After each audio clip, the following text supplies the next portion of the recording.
साथ संगत जी, प्रेम से कहना धन निरंकार जी।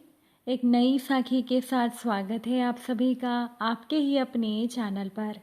आज की साखी का विषय है पिता का प्रेम। चलिए सुनते हैं आज की ये साखी।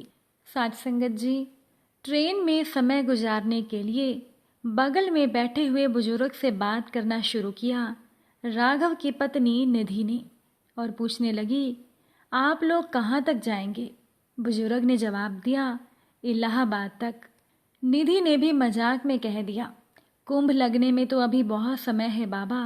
वो बुजुर्ग कहने लगे, वहीं तट पर बैठकर इंतजार करेंगे कुंभ का। बेटी ब्याह लिए हैं, अब तो जीवन में कुंभ नहाना ही रह गया है।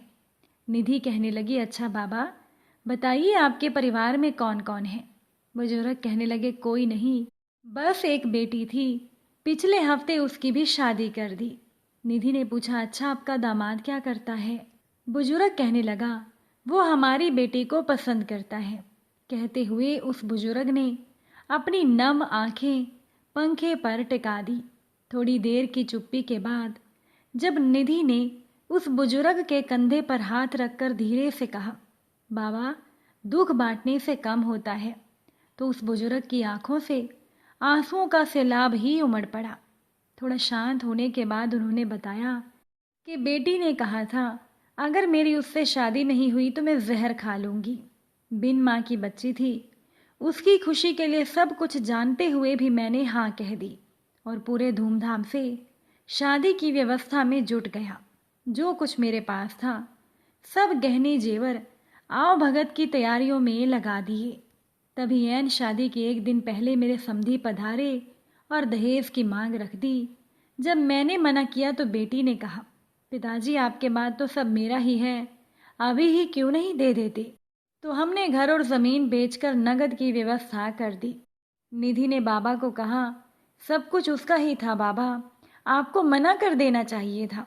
आप बेटी को कह देते कि आपके मरने के बाद सब बेचकर ले जाए। बुजुर्ग मुस्कुरा उठे निधि की इस बात पर। कहने लगे, कोई पिता अपने सुख के लिए बेटी की गृहस्थी में कलेश नहीं चाहता बेटा। निधि कहने लगी, हद है मतलब कि बाबा, उस लड़की के दिल में आपके लिए थोड़ा सा भी प्यार नहीं था। बुजुर्ग कहने लगे, नहीं ऐसा नहीं है, वो विदाई के समय बहुत रोई थी। निधि ने कहा, और आप? उन बुजुर्ग ने एक फीकी मुस्कान बिखेरी और बोले, हम तो निष्ठुर आदमी हैं। हमारी पत्नी जब उसको हमारी गोद में छोड़कर अर्थी पर लेटी थी, हमारी पत्नी की लाश सामने रखी थी, और तब भी हम रोने के बदले चूल्हे के पास बैठकर बेटी के लिए दूध गर्म कर रहे थे। ये कहकर बुजुर्ग सूनी आंखों से शून्य में देखने लगे। साथ संगत जी, ऐसा ही होता है एक पिता का प्रेम। लेकिन आजकल के बच्चे पिता के प्रेम को समझ नहीं सकते, नहीं समझते कि उन्होंने कितना त्याग किया है और उनके दिल में कितनी तकलीफ है। रमेश जी दिल्ली की एक प्राइवेट कंपनी में क्लर्क की नौकरी करते थे। अपनी पत्नी और बच्चों को लेकर शहर में किराए के मकान में रहते थे और रमेश जी के माँ और पिता गांव में रहते थे। एक दिन उनके पिताजी के अचानक आ जाने से रमेश जी की पत्नी को गुस्सा आ गया। वो गुस्से में बोल पड़ी, लगता है इन बुजुर्गों को अब पैसों की ज़रूरत आ गई है, वरना यहाँ कौन आने वाला था? अपने पेट का गड्ढा भरता नहीं, घर वालों का कुआं कहाँ से भरोगे? रमेश नजरें चुराकर दूसरी ओर देखने लगा। रमेश के पिताजी नल पर हाथ मुंह धोकर सफर की थकान दूर कर रहे थे, और इस बार रमेश का हाथ कुछ ज्यादा ही तंग हो गया था। बड़े बेटे के जूते खराब हो चुके थे और वो स्कूल जाने के समय रोज बोलता था। पत्नी के इलाज के लिए वो पूरी दवाइयाँ भी नहीं खरीद पा रहे थे। रमेश परेशान होकर सोच ही रहा था कि पिताजी को भी अभी आना था। उन लोगों के घर में चुप्पी पसरी हुई थी। खाना खा चुकने के बाद रमेश के पिताजी ने उसे अपने पास बैठने का इशारा किया। रमेश के दिल में था कि ज़रूर मेरे पिता कोई आर्थिक समस्या लेकर आए होंगे। रमेश अपने पिताजी के साथ वाली कुर्सी पर बैठ गया। अब रमेश के पिताजी एकदम बेफिक्र बोले, सुनो।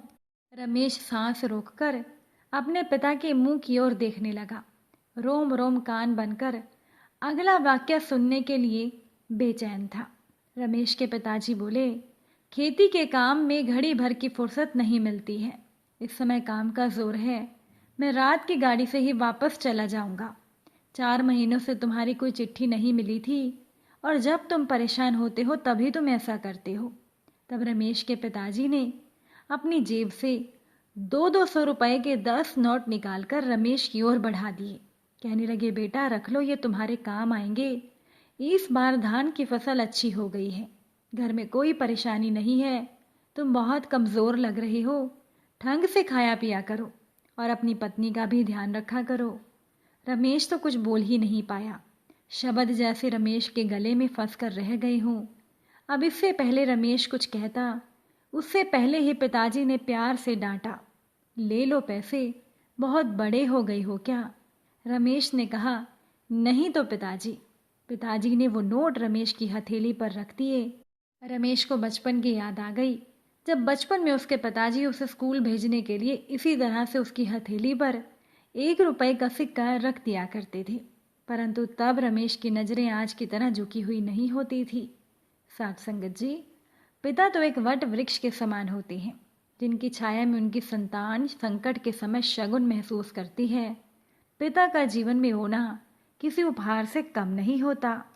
साथ संगत जी, अपने छोटे भाई राजीव से पिता की बीमारी का हाल फोन पर सुनकर संजीव को गुस्सा आ गया। संजीव का गला रूंध गया। किसी तरह से वो इतना ही बोल पाया, पिताजी इतने बीमार हैं और तुम मुझे आज बता रहे हो, उनका इलाज कहाँ चल रहा है? तब छोटे भाई राजीव ने कहा कि पिताजी ने ही आपको बताने के लिए मना किया था, आप बेकार में ही परेशान हो जाएंगे। एक कैंसर संस्थान में भर्ती कराया था।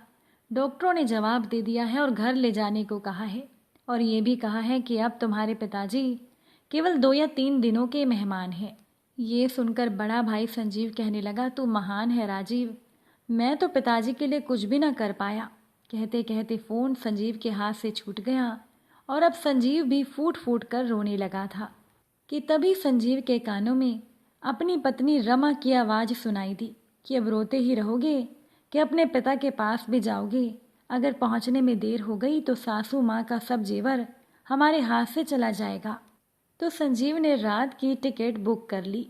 संजीव अपनी पत्नी रमा के साथ घर से रवाना हुआ तो कार में अतीत की यादों में संजीव खो गया।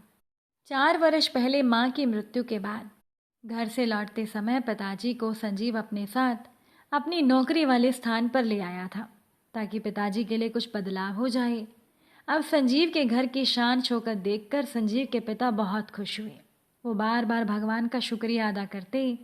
आखिर संजीव एक बहुत बड़ी कंपनी में अच्छी पोस्ट पर था और महीने के 3 लाख रुपए कमा रहा था। संजीव की पत्नी रमा ने भी पहले 6-7 दिन तो अपने ससुर की अच्छे से देखभाल की। फिर 8वें दिन पूछ लिया, पिताजी सासू माँ के गहनों का क्या हुआ? मुझे तो कुछ भी नहीं मिला। वो हीरो वाला हार तो मुझे ही मिलना चाहिए, आखिर मैं घर की बड़ी बहू हूँ। तब संजीव के पिता ने कहा, बेटा तुम्हारी देवरानी ने लॉकर में सब रखा है, इस बार आना तो बांट लेना। ये सुनकर रमा कहने लगी, बांट लेना? फिर तो मिल चुका हमें सब कुछ। इसके बाद रमा ने कहा, पिताजी आप कब तक यहाँ रहने वाले हैं? ये सवाल सुनकर संजीव ने कह दिया, ये क्या सवाल है रमा? रमा कहने लगी, वो क्या था ना पिताजी कि मेरी माँ भी यहाँ रहने के लिए आना चाहती है।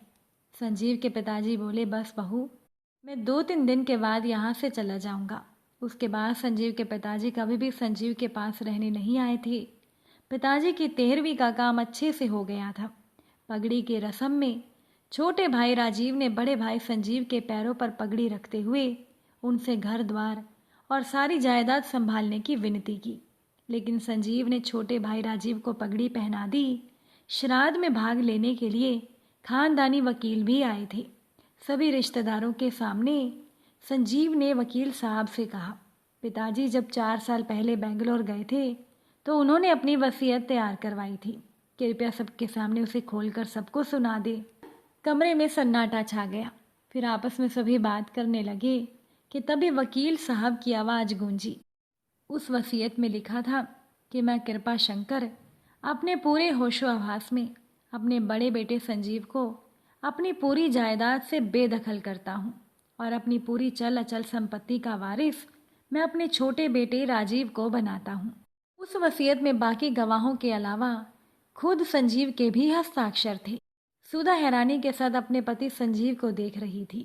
इसके बाद राजीव कहने लगा, भैया ये तो अन्याय है, मैं इस वसीयत को नहीं मानता। संजीव ने कहा, नहीं राजीव, जब बेटे का घर पिता का नहीं हो सकता तो पिता की जायदाद में उस बेटे का हिस्सा कैसे हो सकता है। ये घर, ये जायदाद सब तुम्हारी है और ये एक पिता की आज्ञा है। मैं तुम्हारा बड़ा भाई हूँ और अब तुम्हारे लिए पिता समान हूँ। तुम्हें ये सब खुशी से स्वीकार करना चाहिए। कहकर संजीव ने छोटे भाई राजीव को गले लगा लिया और वहीं पर खड़ी हुई संजीव की पत्नी रमा हैरानी से उन्हें देख रही थी। अब तो वहाँ पर मौजूद लोगों का एक ही स्वर था, भाई हो तो ऐसा, पिता हो तो ऐसा। साथ संगत जी, अगर आज की ये साखी आपको अच्छी लगी हो, वीडियो को लाइक शेयर ज़रूर कीजिएगा। आप सभी से फिर मुलाकात होगी नई साखी के साथ। साथ संगत जी, प्यार से कहना, धन निरंकार।